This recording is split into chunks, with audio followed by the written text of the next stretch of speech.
Eu lembro, eu cometi uma gafe.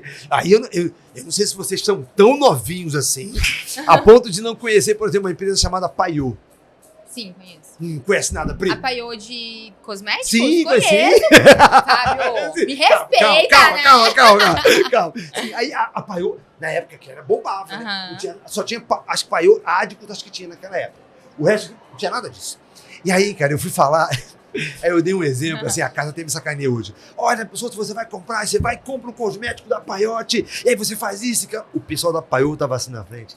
Ficou muito irado. Mas eu não conhecia, eu tava chegando. Tá chegando na área, não conhecia. Eu também não sei falar francês, pra mim era Paiote. Então, assim, são histórias, né? Mas aí, o que aconteceu? Eu fui a Padrinho de Pé, o Loma gostou, e começou a me levar pro Brasil inteiro. Então, a minha vida profissional, ela começou na estética. A minha origem é na estética, é em congresso de estética. Por isso que eu nunca deixei de trabalhar com estética. Nunca deixei e nem vou deixar, porque é a minha origem. E aí o Loma começou a me levar para... Eu sempre fui aplaudido.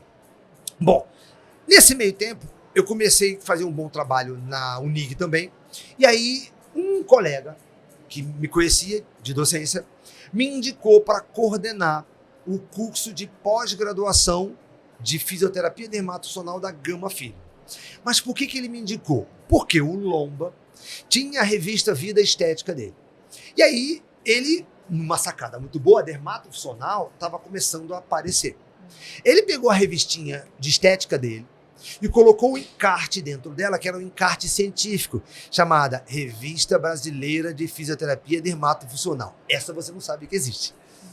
Era um encartezinho dentro da revistinha dele. Muito legal. Era eu, aí ele me colocou como diretor da Revista Brasileira de Fisioterapia Dermatofuncional. Muito legal. Chique, né? Sim, e aí eu arrumava os artigos, pegava aluno, vamos fazer um trabalho, vamos fazer uma pesquisa e tal, e botava na revista. Beleza. Aí eu tinha um acordo com o Lomba de que ele me pagava 10% dos anunciantes da revista. Era o meu salário como lá o diretor, editor-chefe, não sei como é não. Aí o Lomba começou a dar uns vacilos, começou a não me pagar, aí eu me aborreci e larguei o cargo de diretor da revista.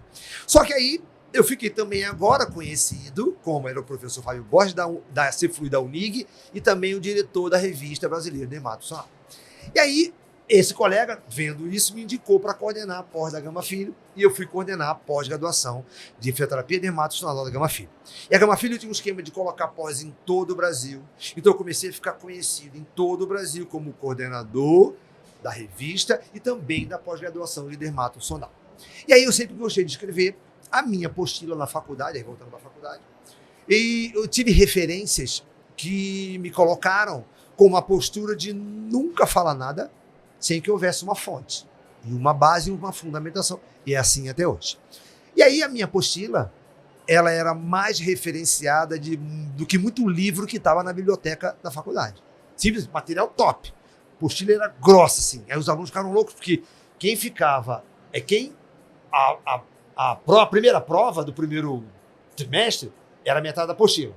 A segunda era a outra metade. Quem ficava em prova final era a apostila toda. Simples assim. E eu já avisava isso no começo. É aquele lá do milico que eu falei com vocês. E aí, sim. E aí, essa apostila, muito referenciada, que já parecia um livro, construída ao longo de anos, dormindo no quartel. Falei, caramba, eu vou transformar essa apostila num livro. E como a minha área era eletro, desde aquele convite, olha como é que Deus é bom comigo, né? Aquele afé me convidou para a aula de eletro, e hoje eletro é o que me sustenta. E aí, eu falei, vou te escrever um livro de eletro. E aí eu olhei, eu já tinha vários livros, livros de eletro lá de fora traduzidos para o português. E livros muito bons. Eu falei, caramba, se eu fizer um livro de eletro, eu vou competir com esses caras. Pô, pesquisador lá de fora, americano. Eu falei, caramba. E aí na época só tinha um livro de dermatossomal que era o dos guirros. Só tinha um livro de dermatossomal. Eu falei, não, eu vou escrever um livro de dermatossomal. Mas o livro dos guirros, eles escreveram sozinhos. Eles são os autores do livro. São 2 doutores de um nível bem alto de conhecimento, e o livro deles teve o mesmo nível de linguagem e conteúdo.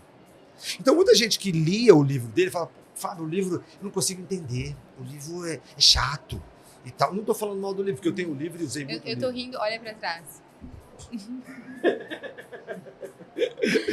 Então, assim, muita gente não gostava do livro porque o livro era pesado a leitura. Mas era um livro que foi escrito por doutores. Cansativo, né? Sim, então, o que eu fiz? Eu vou escrever um livro diferente. Uma linguagem mais acessível. Vou dividir em capítulos. E eu também não vou escrever sozinho, que eu não detenho todo o conhecimento. Convidei amigos, convidei pessoas que tinham mais conhecimento do que eu sobre alguma coisa que eu queria colocar no livro. Por exemplo, chamei uma química para escrever o livro de cosmetologia. E aí ficou top. Porra, e aí Deus me deu um talento. Eu sei escrever. Escrevo. Se eu sentar contigo e um dia eu escrevo um artigo científico para publicar numa revista internacional. Eu sei escrever. E aí, beleza. Escrevi o livro com a galerinha, publicamos, sucesso, virou um best-seller. Então, um livro de dermatosonal lido em todas as faculdades, porque aí ele veio numa outra época, então as faculdades todas compraram, a faculdade tinha meu livro, mas não tinha dos Rios, e com a linguagem acessível, acadêmico lia, iniciante, todo mundo lia. Então o livro hoje está na segunda edição, eu estou escrevendo a terceira edição do livro. E aí eu fui para a dermatosonal através desse livro, com essa historinha que eu acabei de contar para vocês.